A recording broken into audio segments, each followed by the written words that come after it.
Bienvenue dans cette première vidéo pour l'accompagnement à la grecque interne et plus spécifiquement pour l'écrit 1. Donc il y aura 5 vidéos au total. L'idée de ces vidéos, c'est tout simplement, je me suis rendu compte que premier TD de l'année, on revenait sur la méthodo et entre-temps, certains pendant l'été avaient déjà appris du niveau de très très grandes... il y avait déjà des grandes disparités entre vous. Donc vous avez une vidéo pour pouvoir y revenir tout au long de l'été.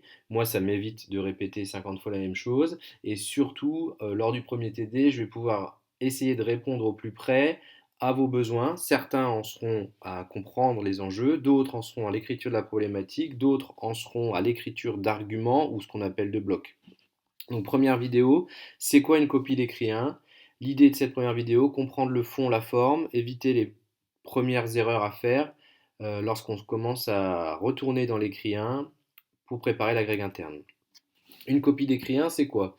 Il faut que vous ayez à la tête, à l'esprit, que c'est un recrutement. Donc c'est le premier entretien d'embauche, mais qui se fait par un écrit. C'est-à-dire qu'on cherche un personnel de l'éducation nationale qui réfléchit, qui prend de la hauteur. Donc on ne veut pas une réponse où vous donnez vos connaissances, mais vous allez mettre en relation à la fois vos connaissances théoriques, mais surtout votre recul sur le fonctionnement du système. Recul qui ne vise pas à critiquer le système, mais qui vise à prendre ce qui fonctionne moins bien, comprendre les enjeux.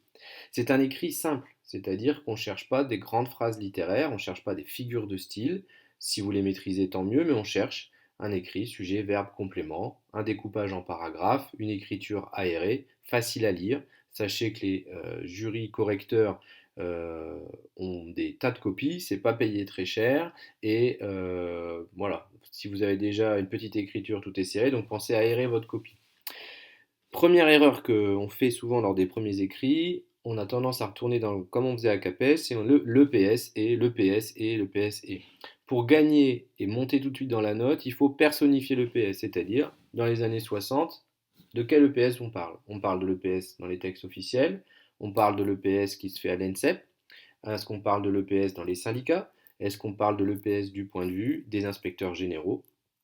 Donc bien faire la différence entre l'EPS, l'EPS, l'EPS, mais voilà, l'EPS du point de vue du syndicat, et donc ça s'appelle acteuriser, on passe par un acteur, on va la personnifier cette EPS. Ensuite, il faut savoir que vos copies vont être classées pour être corrigées dans ce qu'on appelle un bandeau de correction. Donc le bandeau est généralement constitué de 4 ou de 5 niveaux de maîtrise qui correspond à plus vous allez haut dans le bandeau, plus vous êtes capable de faire des liens de différentes manières, c'est-à-dire vous faites appel à des liens entre les termes, c'est dynamique, vous faites appel à des références sociologiques, philosophiques, EPS, mais aussi anthropologiques.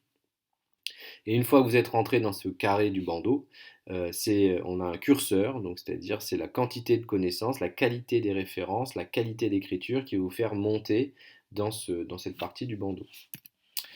Donc finalement, l'écrit 1, pour résumer visuellement, on cherche à comprendre le pourquoi du comment, pourquoi à telle période on est sur une image en noir et blanc ici, et pourquoi on est sur une autre image en couleur avec une tablette pour noter le score sous une sorte de forme de certainement de basket. La principale erreur à faire est de penser que avant c'était pas bien et que maintenant c'est le top du top. Avant, ce que propose l'enseignant, là, homme, c'est une pratique sportive. Peut-être qu'à un moment donné de l'histoire, proposer du sport, c'était quelque chose de très innovant. Proposer qu'il y ait des observations ici par un groupe qui est en attente, c'est peut-être très innovant à l'époque. Les élèves, ils sont dans les deux cas actifs, il n'y a pas les mêmes outils mobilisés, et vous voyez que dans la deuxième photo en couleur, j'ai fait même le choix de ne pas montrer d'enseignant. C'est-à-dire qu'à un moment donné, on est aussi dans cette un peu dématérialisation des contenus. Et est-ce que l'élève apprend tout seul? Est-ce qu'il a toujours besoin de l'enseignant? Bon là, ici, l'enseignant de l'autre côté est le chef un peu de cette course, du chronomètre, on va dire. Voilà. Mais en tout cas, il ne faut surtout pas dire qu'avant c'était pas bien et que maintenant c'est le top. Les élèves ont toujours été actifs, les élèves ont toujours appris, les élèves ont toujours appris ensemble.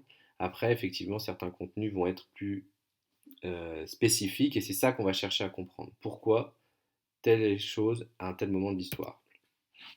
Avoir un niveau de réflexion ouvert et inclusif, donc c'est le personnel qui a un niveau de réflexion qu'on recherche avec un niveau de réflexion assez élevé. Donc il va faire des hypothèses, on va vous demander de faire des hypothèses sur ces transformations. Pourquoi voilà, ce monsieur enchaîne plutôt de l'athlétisme pourquoi de l'autre côté on a plutôt des tablettes.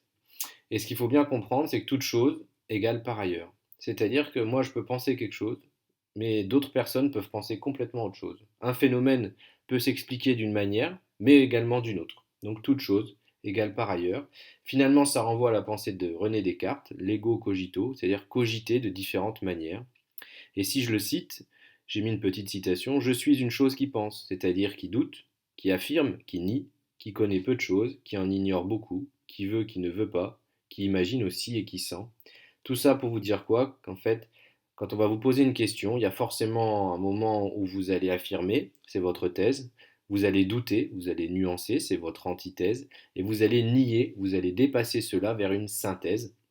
Et c'est cette forme de réflexion, thèse, antithèse, synthèse, qu'on va retrouver dans chaque partie historique, qui va faire la différence et qui va montrer au correcteur que vous maîtrisez un niveau de français satisfaisant qui va vous faire monter dans le bandeau. Il va falloir appuyer avec des exemples quand vous allez avancer une thèse ou une antithèse. Il va falloir appuyer donc avec des preuves, comme une enquête policière. Alors vous avez des preuves style texte officiel, c'est l'encadré blanc, 6e, 5e, voilà, IO de 67. Le contenu APSA est différent pour les filles et les garçons. Vous pouvez faire appel à des connaissances ici plutôt scientifiques, la psychocinétique de Jean Le Boulch, qui était médecin et professeur de PS et qui a essayé de mettre en place cet objet d'enseignement propre à l'EPS qui était la psychocinétique, mais ça n'a pas abouti comme il l'aurait aimé, ça n'a pas dominé.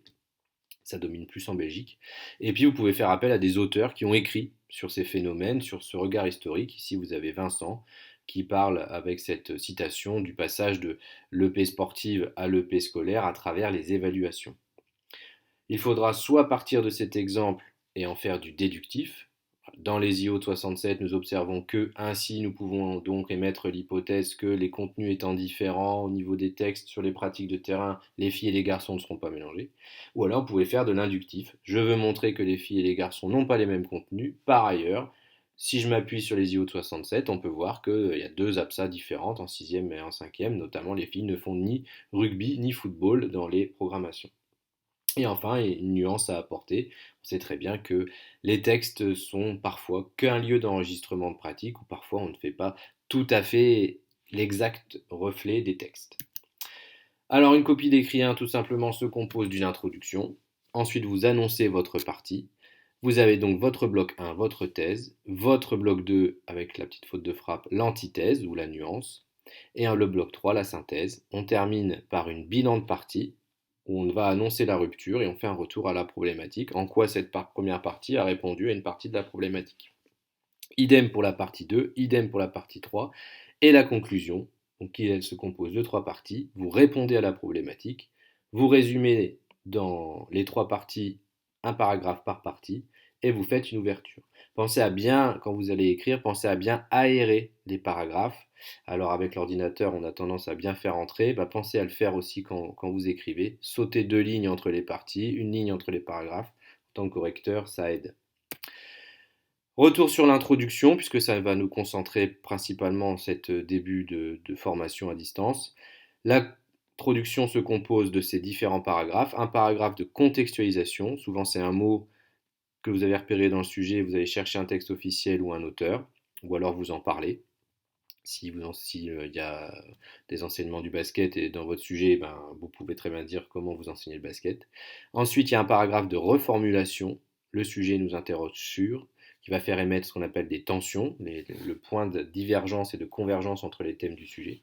Ensuite, vous allez définir les termes du sujet et toujours après votre définition d'auteur, il faudra relier cette définition à la thématique du sujet. Si vous avez une thématique sur la santé, on va relier sur la santé sociale, la santé physique, la santé psychique, en quoi l'EPS par rapport au corps, et voilà, il faut relier les définitions entre elles. Vous avez un questionnement, généralement il y a 3 questions. Attention, ces questions doivent vous permettre d'arriver à votre problématique, il faudra répondre à ces questions. La problématique, je ferai une petite vidéo spécialement dessus parce que c'est pareil, il y a différents paragraphes dedans. Et enfin, vous annoncez la rupture, vos différentes périodes, puis le plan. Pour mettre en œuvre cette première vidéo, je vous propose l'exercice du shaker. Donc vous avez une copie qui a été découpée. mélangée, à vous de la lire en entier, puis de essayer de la remettre dans l'ordre.